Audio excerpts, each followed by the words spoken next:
função quadrática. A prof veio aqui trazer 3 elementos da função quadrática, eu vou explicar para vocês fazerem as atividades. O primeiro elemento é a raiz, a gente já vem vendo isso.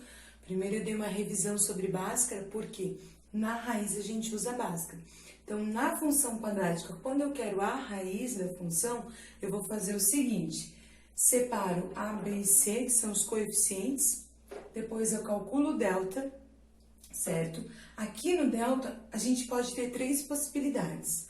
Do delta ser maior que zero, igual a zero ou menor que zero. Quando ele for maior que zero, a gente diz que ele é positivo, certo? É um número positivo. Se esse número delta for positivo, ele vai ter x' e x duas linhas. Então, eu vou continuar na fórmula de Bhaskara e vai ter 2 raízes. Aqui, quando ele der delta igual a zero, eu também continuo, só que ele vai ter apenas o x', porque o x duas linhas vai ser igual, então vai ter uma raiz só. E quando ele for menor que zero, ou seja, negativo, eu não vou fazer a Bhaskara, porque não existe raiz quadrada de número negativo. Então, para aqui, porque não existe raiz nessa função, certo? Então, quando der positivo ou igual a zero, eu continuo e vejo as raízes. Agora, quando é negativo, não tem raiz. Isso aqui é a raiz, é só essa parte. O próximo elemento é vértice. Depois, no gráfico, quando a professora montar o gráfico, a gente vai estabelecer onde fica o vértice, onde fica a raiz lá no gráfico. Mas, por enquanto, eu preciso que vocês saibam o que é cada elemento. E o vértice, ele é um ponto lá no gráfico. Se ele é um ponto lá no gráfico, ele tem o x e tem o y, certo? Como que eu faço para calcular? Eu vou ter uma fórmula para o x e uma fórmula para o y. Então, eu vou calcular x, coloco aqui. Calculo y, coloco aqui e reservo esse pontinho. Então, raiz, vértice e agora a parábola. Parábola é a curva do gráfico. Então, o gráfico de uma função de segundo grau é uma curva e a gente vai dar o nome de parábola. Bom, a gente ainda não vai fazer o gráfico agora, mas o que eu quero que vocês saibam, essa curva tem esse formato aqui, ó, tá? Tem esse formatinho aqui, para cima ou para baixo. O que é para cima ou para baixo? A concavidade, a abertura da parábola.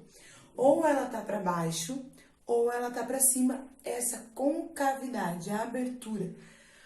Bom, eu não preciso fazer o gráfico para saber se a parábola vai ser com a concavidade para cima ou se ela vai ser com a concavidade para baixo. Basta eu ver o valor de A na função.